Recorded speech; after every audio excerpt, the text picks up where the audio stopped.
Hello, everyone. Thank you for joining us. My name is Ruth David. I'm Deputy London Bureau Chief and a senior reporter at Bloomberg News. Many thanks to all of my panelists for waking up early in the morning to be part of this.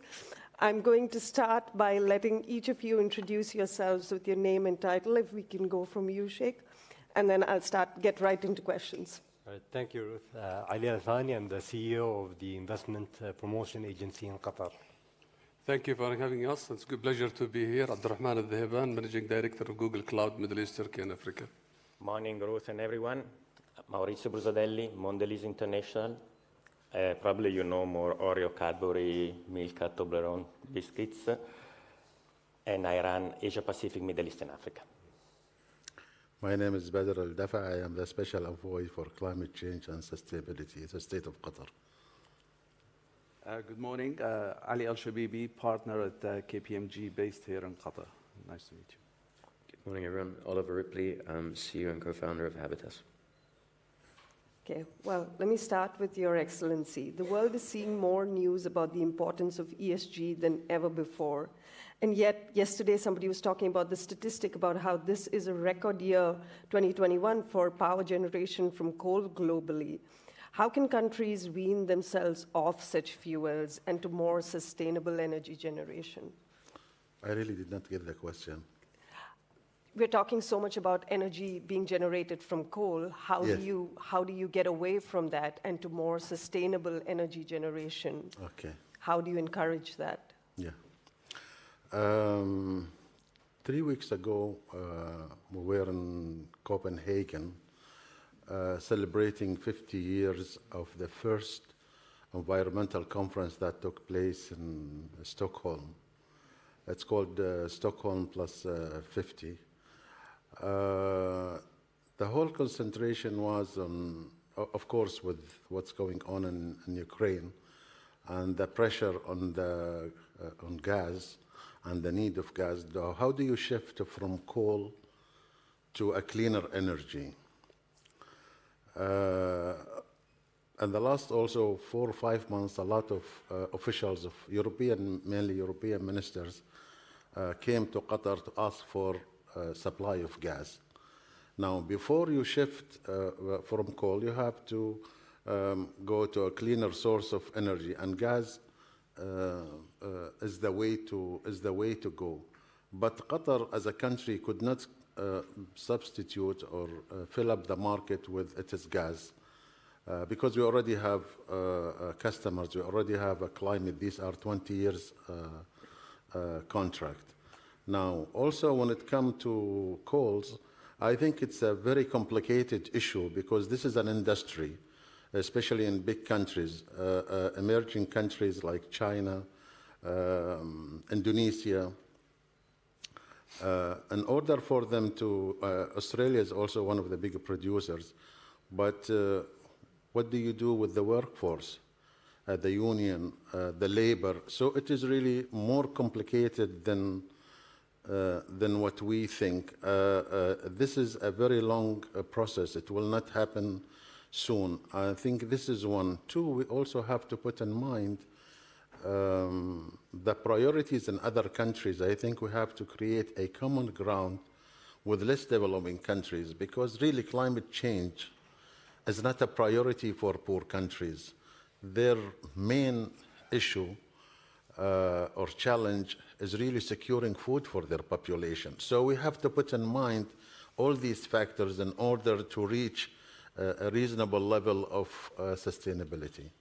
And that's an excellent point, which maybe Sheikh Ali, you can come in on. Do you think Qatar can do more to encourage ESG investing and more sustainable ways of moving forward in some of the GCC countries that are not as wealthy? And what would that look like? Yeah, well, thank you for that. I think when it comes to Qatar, ESG, and especially maybe the E and the S, were enshrined in our national vision back in 2008, so before this topic kind of went into the mainstream. And what does that mean? Because whoever you ask, especially when it comes to the S and the G, which is less kind of quantifiable than what is environmentally friendly, it's relative to geography, culture sometimes, and on whatever index you would look at. But when it comes to Qatar, I think we very much focus on environmental sustainability, especially when it comes to generating an ecosystem for investment. And this is now what our investors are looking for. They are looking for environmentally sustainable ways to invest. Also, they're looking for impact investing, so investment that would lead to an impact when it comes to social and environmental development. And here, I mean, we have a lot to say. Actually, we published a paper a couple of weeks ago that actually looks into this in more detail. What are the different initiatives that are going on in Qatar, whether it's on smart cities, which offers a more sustainable way of living, towards, planting over 1 million trees. I think now we're at 600,000. And also to reducing the carbon intensity of our hydrocarbon industry. And that in itself offers many investment opportunities. Later today, as well as a bit of a sneak peek, we're signing an agreement with Green Boom, which a company that will manufacture an environmentally friendly absorbent here in Qatar. And that would significantly reduce the carbon intensity of our hydrocarbon facilities. So there are many opportunities. I think for us, we're working towards providing a platform that investors could view as being a platform for impact investing, especially when it comes to the environment, when it comes to social development. Thank you, and love breaking news on a panel. Ali, if I can bring you in, one of the unfortunate byproducts of the focus on ESG has been accusations of greenwashing against some of the biggest companies in the world. How do you protect against that? And are regulators and agencies doing enough to define sustainable business practices? Again, from Google perspective, actually, we look at sustainability from two perspectives. One is internal and external. Internally, that it's one of the key pillars of our vision and the way we operate. We already set a certain target by 2030 to be carbon negative. And since 2007, we have been working again on addressing carbon neutralism in order to ensure we address it. So we pay attention addressing it locally. From external perspective, we have been working closely with our customer to help them provide better services and have sustainable business using the technology we provide. And there are a number of examples that we're working with, including again, Swiss Airlines, that we have been working with them. We're helping them with our AI solution in order for them to manage, through data analytics, to manage air flights and the rest of their operation. The way we see it, we think that this plays a key role, not only in providing, supporting the environment, but also help them to have more focus on their own operation using technology to address them facing all the challenges that they're facing. Got it. And Ali, if you can come in just on the issue of, when you are speaking to your companies, what are you telling them around how do you protect against accusations of greenwashing? What practices can you put in place? And do the regulators need to do more to define the industry? Yeah, I mean, this is a very interesting area. I think about sustainability is you need to create a level of trust in your communication, trust in the activities that you're taking or implementing. So, and to create that, really different players have to come in. The companies themselves need to be very open and honest about how they're performing in terms of ESG, set realistic targets, and tell the wider world if they are behind on meeting those targets or ahead, or there are other problems in it. Regulators obviously have a role to play as well, because regulators maybe set the minimum acceptable level of disclosure and transparency. So I think they play a very important role. And then actually I would look at it more from an opportunity as well. So rather than, because what we've talked about is really how to comply and how to not to do things, but how to do things better. And if you look at sustainability, by definition, it's about being relevant in the future, right? This is what sustainability is. So really looking at, for example, how we reward performance. Do we reward it on a short-term basis or a long-term basis? A lot of companies now, there's a lot of focus on quarterly reporting, which actually is probably very focused on short term, and you really need to look at long-term measures as well in terms of performance. So there are different players that will tackle the issue of honesty and transparency in the And Oliver, you, I'm guessing, don't have to deal with quarterly reporting right now, but can you talk a little bit about how you integrate sustainability throughout the projects that you develop? Sure. I think there's a lot of hypocrisy in the space. Absolutely. I think we can agree. We can all agree on that. It's very much sales and marketing, ESG, tick, next. Yeah. And I think this word sustainability in its essence is very wrong, because sustainability means to sustain. But if you think about what's happening today, we are using the equivalent of 5 planet Earths in terms of the consumption of natural resources that are going on right now. So if we were just to sustain, we would have to have 5 planet Earths at this current level to sustain, which just feels wrong. And the idea is to regenerate. And how do we change existing business models to be able to change the narrative? You know, as you rightly said, we incentivize profits and financial returns, but is that the right way to incentivize? And I think this is where the shift has to happen. And what does this mean? So for us, we control our entire supply chain. So unlike a traditional hospitality company, which is a brand or a management company, we design our own hotels. We manufacture our own hotels. So we control the entire supply chain, from the materials that we use to our building methodology, to sustainable building practices, and then the operational piece as well. So we're changing our business model. There may be ways that we could make money faster, but we're thinking about the long term of the planet. Maybe we can talk about the Mondelez experience, because you all do have to deal with shareholders. How do you balance shareholder returns versus sustainability and doing more around all the ESG fronts for a company like yours? Yeah, for us, ESG has been relevant since the formation of the company 10 years ago. We set clear targets that we delivered by 2020, and actually we passed those targets. So it's very public. Which is rare.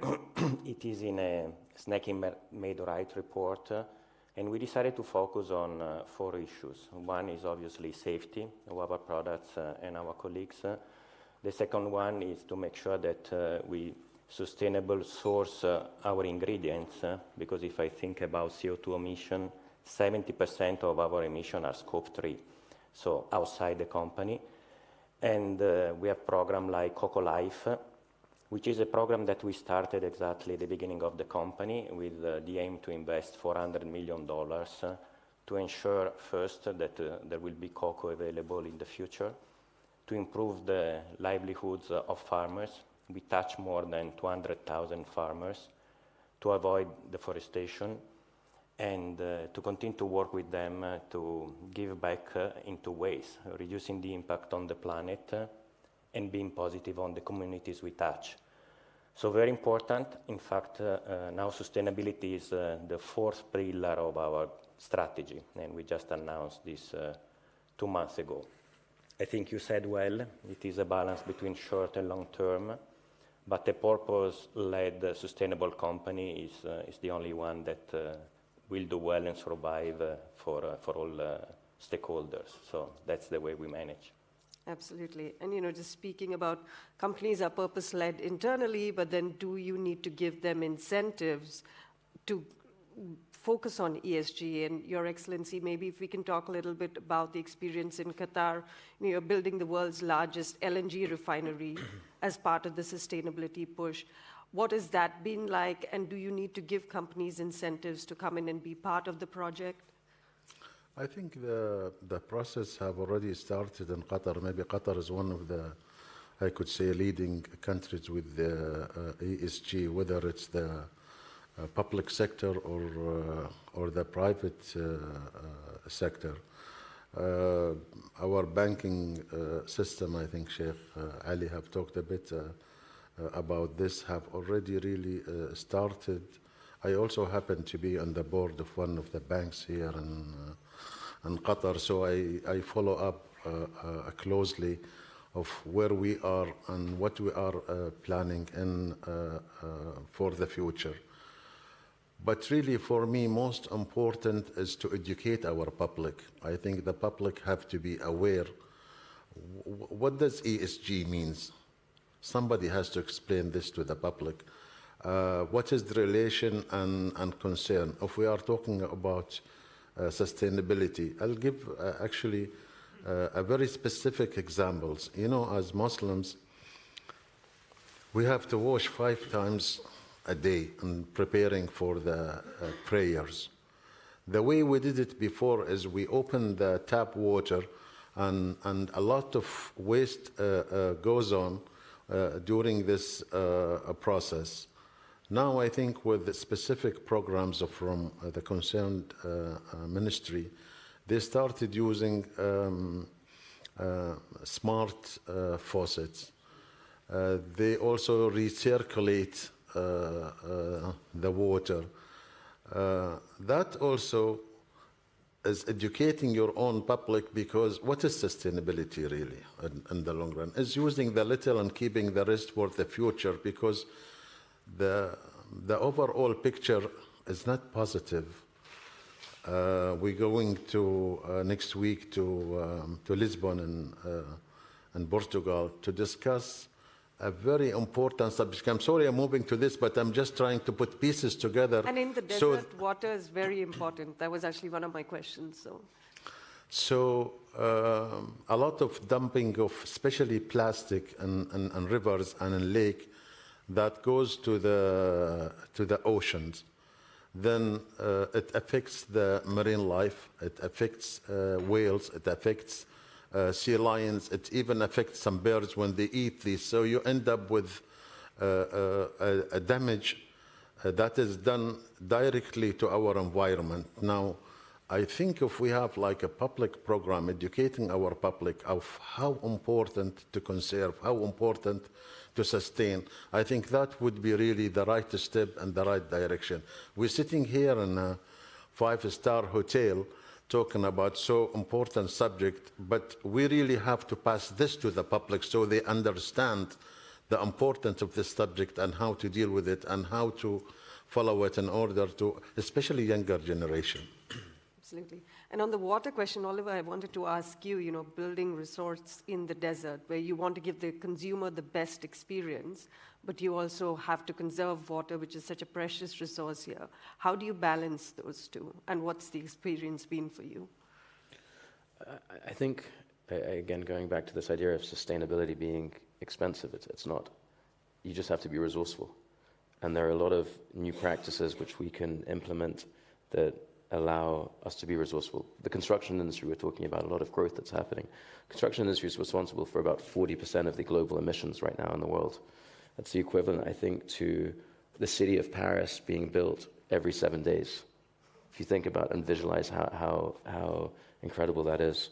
So the industry has to change, and we have to change by example, not by talking. And this is where I really think that governments, this is where the entrepreneurs really need to lead. Elon, he's sending people to space, but let's focus on planet Earth, because we have one Earth. Maybe that's why Elon made a virtual appearance, so he wouldn't get these questions. On his private jet. Maurizio, if I can bring you in on the Mondelez experience, what does sustainability look like? You all announced a deal this week of buying an organic snack bar maker. How do you get to, especially for a snacking company where there's so much about sugar and salt and healthy alternatives for consumers, how do you reach that place without losing your customer base?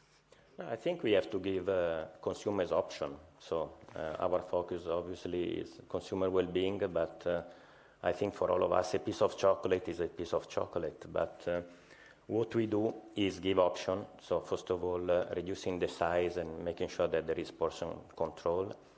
Reducing sugar. So we launched Oreo Zero, for example, in China.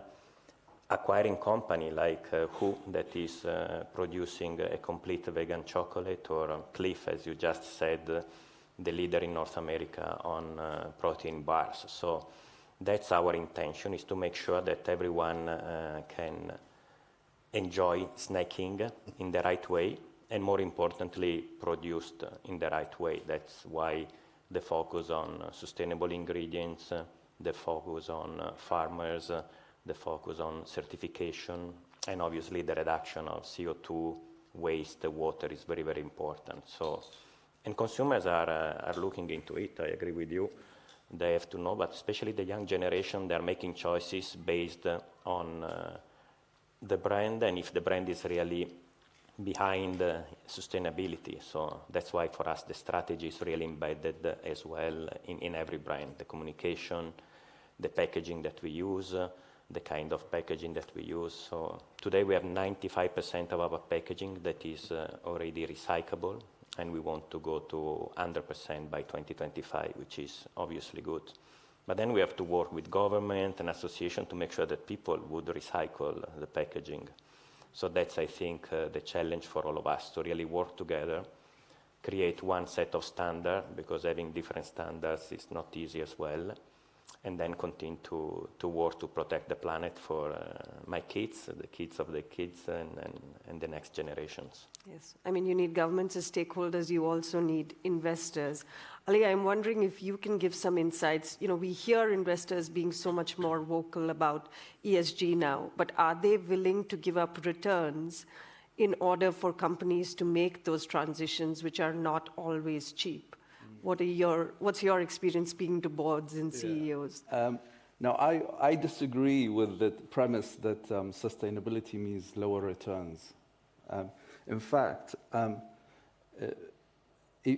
if we just dig a bit deeper as to what it means for business, it means finding an opportunity on growing top line, like what you've just said, for example, changing your packaging to retain or gain new, younger, more sort of aware buyers of your product. Clarify lower short-term returns. Long-term, the returns maybe. Okay, so that's and that's the problem that we have, is that as long as there are people looking short-term, we will have a challenge with this question.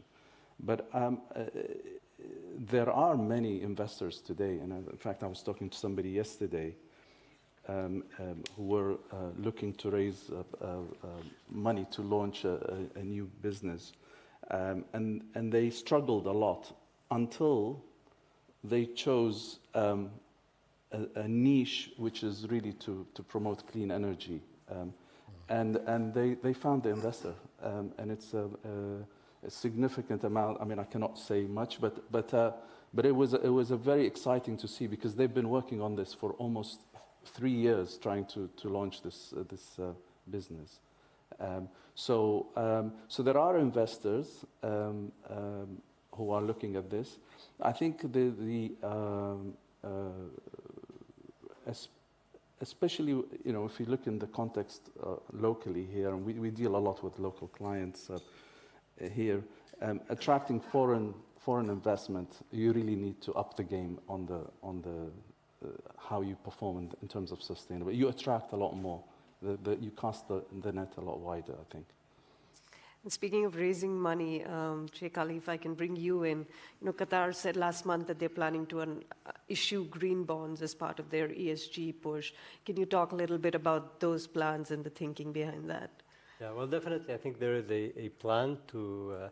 We already, I think, launched around $600 million worth of green bonds that are out in the market. To expand that offering even across, different domestic banks, I think would be also important as part of Qatar's ESG portfolio, so to say.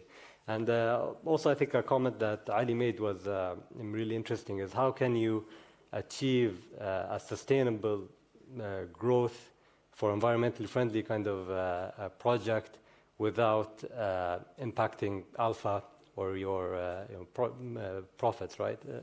And I think, governments here could play also a big role in incentivizing companies, helping them get to scale, go up in terms of economies of scale, and also to achieve the necessary technological advancements to make their products more cost competitive.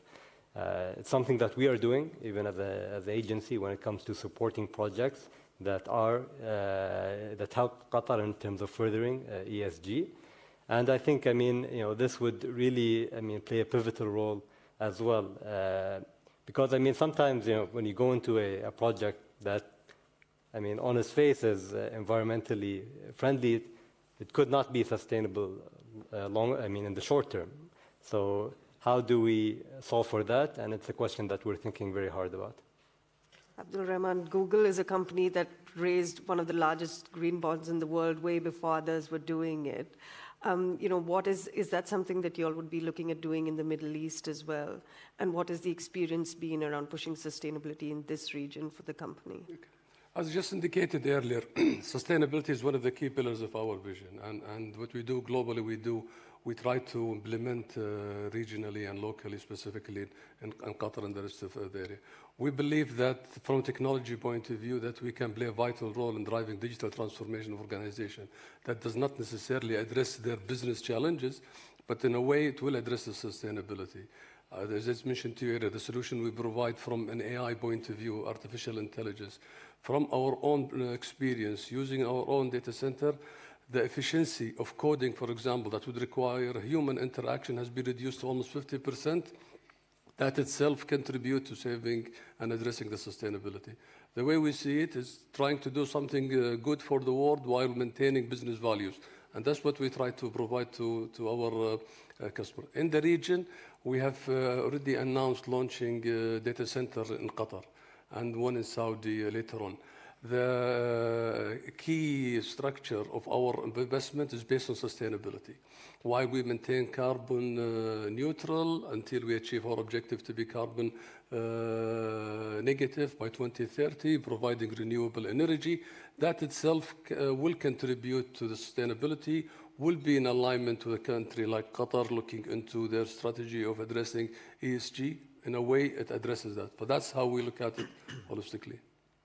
And Maurizio, to this idea of can you have the same policies in all the countries, especially for companies? So how do you put in place an ESG strategy that can be applied to both developed and developing countries the same way, where stakeholders are different, and engage all the stakeholders, including the local governments, but as well as the communities that you're working in? Yeah, I think you're right. Maybe there is not a solution perfectly working for everyone, but some of the key challenges are really across the globe. And that's why when we build our ESG strategy, we have experts that are working very much externally with association, governments to understand which are the key issues and the challenges. Then they form the strategy, we review this strategy at executive leadership team, and then the board is obviously very well involved. I think if we think about protect the environment, renewable energies, these are things that we can do everywhere. In fact, even in my region, we did a very good progress. And I don't know, just to give you some example, we moved in China, Bahrain, and Vietnam 1,400 tons of packaging from plastic to recyclable packaging, or reducing CO2 emission and water emission using renewable energy, changing the oven, because to produce biscuits we have big oven and we have to transform them and making sure that we use renewable energy. I think, coming back to your point as well, you could think there is maybe a hit short term, but technologies, and there are many companies that are doing a lot of interesting and innovative things. And for us, obviously, the size of the scope, the transformation that we can drive, and the innovation that we can bring in our processes is key, because it's helping us short and longer term. And there are many things happening. And I think probably in the last 2 years, I see a renewed effort across the globe to really tackle this challenge, which will be very important for the population and sustainability of the globe. So that's what we do. And to summarize, common themes, local execution, a lot of work and collaboration with external stakeholders, association, NGOs, because we need the help of everyone to move things on. Absolutely. Your Excellency, I want to come back to a point you made about educating the public within the country. From a perspective of bringing in investment to Qatar, I know fiscally you all don't need it, but for technical know-how and for ensuring sustainability, do you have stricter guidelines now for companies that are coming into Qatar to invest so that you're, to your point about educating the public? And are you bringing in companies that have best practices around this? Well, I think the importance of ESG for companies or for countries is to evaluate how advanced we are with sustainability. Sometimes, or in some sectors, I would say the private sector is faster in terms of implementation. Private sector, for example, today in Qatar, some of the banks are offering loans for to buy electric cars. This is the first time it happens. So what are we saying here is that educating, encouraging public to buy electric cars. By the way, I'm also one of the people whose my next car is going to be electric. So there is a benefit, encouragement for people to be sustainable in the long run. Now, with younger generation, I think we have to start from preschool because this will continue. Those are the leaders of the future. So if we start from an early age, we can make sure they understand what sustainability is. They will understand how to deal in their practical world in order to achieve. Now, what we say here might not be the same of what people in Sweden are saying. It's a completely different environment. It's a completely different culture. For example, Sweden wants to be the #1 country in terms of zero emission. But their environment helps. I had this discussion with one of our Swedish colleagues. I said, 98% of your country is green. It's forest. If I compare my country where it's a desert country, I mean, each tree for us has a big value. So I cannot tell you that Qatar could be the second country to have a zero emission by 2050 or 2050. I mean, we face great challenges, and this has to be put into consideration. Not only us in here, but different countries has different climate, has different challenges. So we have, as an international community, have to create a common ground and I think even in Europe, the definition of forest differs from one country to the other. So it's a different world for us. We don't know even what's the definition of forest. So to sum it up, as an international community, we have to come up with common ground in terms of how collectively, as a world community, move in the proper direction to have a sustainable world, to protect our planet for our generations. Oliver, if I can come to you just around the point of, governments are talking a lot about making it a more sustainable future. But do you think companies, when they're putting in place sustainable practices and they're investing in new markets, need to be incentivized by governments? And what incentives would you be looking for if that were the instance? I actually think the business model is broken because, and I agree with you, education is very, very important. But when young people come into a marketplace where they are incentivized and measured by their financial success and ROI and shareholder returns, no matter how green and sustainable you want to be, you're forced into a marketplace where to raise capital, I need to look at the best return on my capital. But that's wrong. Take the example of a country like Bhutan, which I think has a different index, an index of happiness. And I think in many ways, I know very many successful, wealthy people who are unhappy. So maybe we should shift our focus onto really what happiness is rather than just financial success. And I think that's something that we need to think about. Happiness as part of an ESG pillar. One of the things, because the definition of ESG is changing so much right now, and each country is making their own definitions in terms of what should be included. Sheikh Ali, a little bit offbeat question, but as the only woman on the panel, I feel like I must ask it. What about including more women in the workforce, to His Excellency's point about educating people? How does that look, and is that one of the pushes for Qatar in terms of ESG? Yeah, well, I mean, definitely, I think it falls within the realm of social development. If you look at Qatar, I mean, entrance into the workforce are around 60% female. They constitute around 20 to 30% of our cabinet. So very much, I mean, you cannot run a sustainable economy while neglecting 50% of the population. And for us, I mean, this is key. So this is something that we look at. I think even when you look at Qatar on a regional context, we've been at the forefront in this issue. And it's something that investors as well look for. They ask a lot of questions about that. And I think, Qatar has really something to show in that sense. And so are there any more practices or more policies that you all are implementing around that now?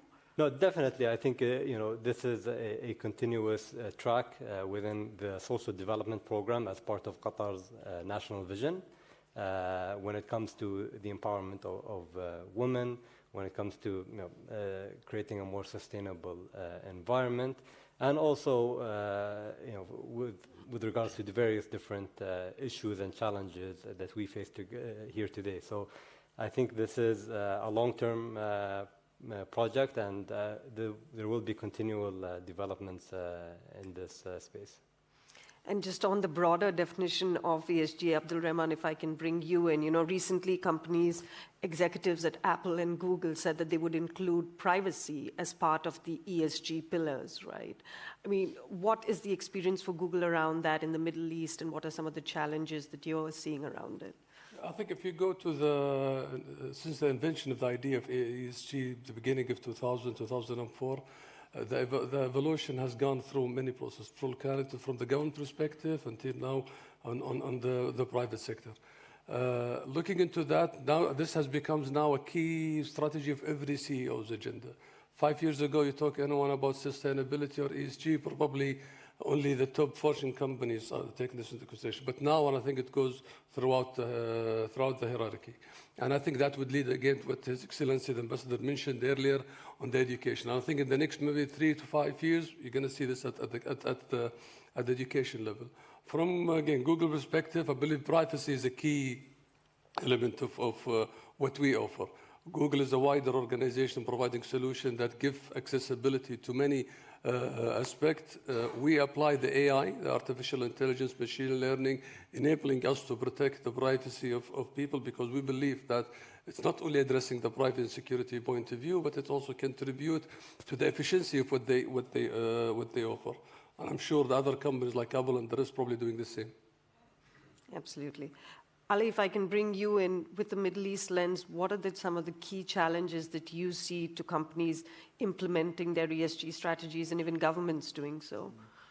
The first question that you get asked is, why do I need to do it?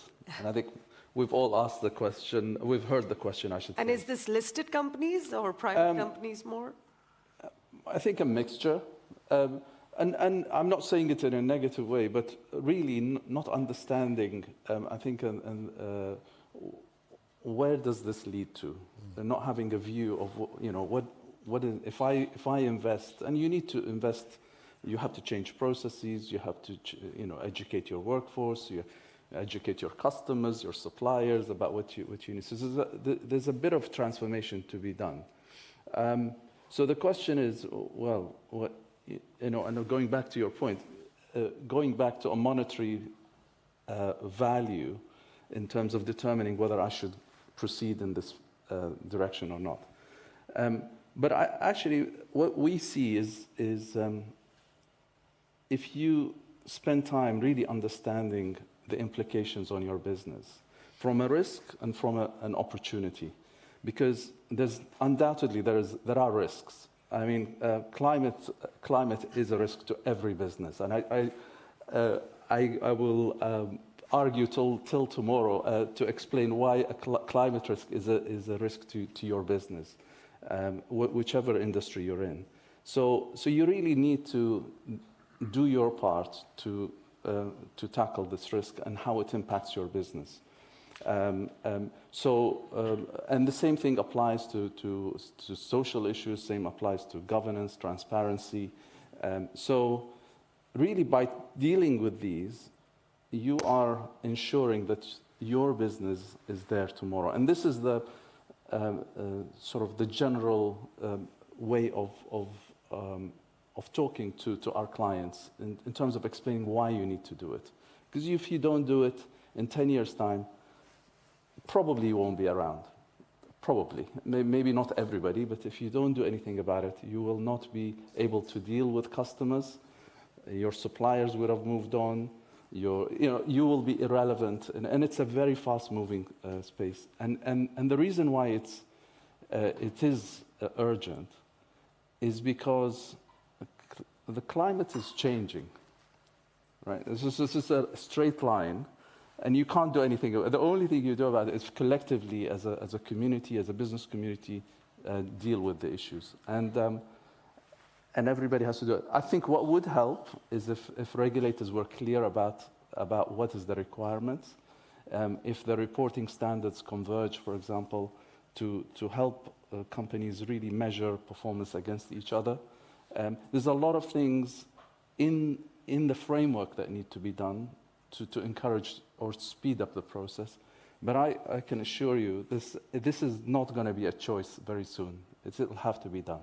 Yes. Yeah. I'd like to, we have less than 10 minutes, to Oliver's point, which I think sums up what many of us are feeling, that the system is broken. But if we could just do a rapid fire round, and I'm going to put you first on the spotlight, Oliver, because you started this. To ensuring sustainability in a developing world, what is the one change each of you would like to see? Starting with you, Oliver. I think change has to start from the top down and from the bottom up. So it's a collective responsibility that everybody sitting on this panel, who covers, the government through to the private sector, we need to do together. And it needs to be our mission, and it needs to be our mission now, not tomorrow, because tomorrow it's going to be too late. Including journalists. We'll put our hands up as well. Ali, would you like to go next? One change. Why change? I think because if you don't change, you won't be around for too long. I think that's not a change you'd like to see. Sorry, I missed your question. Maybe. What is the one key change that you think you would like to see, even in this region, toward the goal of our panel about ensuring sustainability in a developing world? I think to have clarity around what framework we need to adopt in terms of, as a business community, what do we need to report, what do we need to, what targets we need to have in place. So you're putting the onus on the. I think so. I think the reason is, it's too urgent to wait for people to have that, light bulb moment and say, oh yeah, somebody needs to give this a kickstart, and then it'll take its own sort of momentum. But really, it needs the push. Okay. Yeah. Your Excellency. I think the media could play an important role. Okay, I'll take that. Honestly. We have to educate our public big time. The more educated they are, the better response we will have in terms of dealing with sustainability. Sometimes we use terminology that does not mean nothing to what they call laymen. They don't understand. So in order to prepare them for the future, we have to explain it to them in layman's terms of what does it mean and how to deal with it and how can you create a better future, starting with our homes. I will advise those who are around me, for example, don't use plastic, use paper bag, use this, use that. I just want to comment one thing our colleague have said. If they have this energy bar, we wish we should have tried it here, so at least we can give our opinion about it. I will send you some. It's a good segue to you, Mauricio. Yes. I think for me it's more collaboration, more transparency as well. As I said, we publish every year a report called Snacking Made Right, where everything is there. So what we do, we don't do. And probably I would like to see more commitment on the goals that governments and association companies are setting for themselves. But then there is always one way or another to say, okay, we have to postpone this because of that, or there is something urgent short term. And so we have to balance short and long term. It's interesting that you didn't mention investors there. No, because I think investors, they understand what we are doing, and they have to as well being patient for the long term. But we said already, especially the young generation, they will be the one making the choice. And I think in some part of the world, the education in school, it's really hard on sustainability, waste reduction, water reduction. So they come with a completely different mindset. And I think, as you said, if companies will not move, there will be no business. So it's a good challenge for us. Abdul Rahman? I would say awareness. I think awareness is something that we need to increase awareness across the board. It's not something sustainability. It's something good to have. At a certain point of time, it becomes critical to have. And I think one of my colleagues has mentioned about survivability of the business if you don't pay attention to ESG. So I think awareness, and it should go bottom top. And probably there will be another measures of what each company or government are contributing to the sustainability. If that's, again, looked at it or addressed from a governance model point of view, I think it would have a difference and it will make a change to give a better living for the world we are in. Sheikh Ali? I would say it needs to be clear what policymakers, regulators, and the public expect from companies when it comes to ESG, especially when you take in mind the relative context of geography and culture. And I think, here, there are many indexes. What a company would score on a G in MSCI does not account for anything on what they score on another index.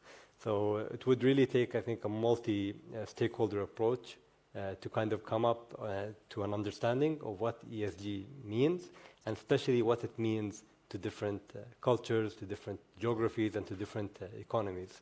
And I think that would be the main challenge ahead.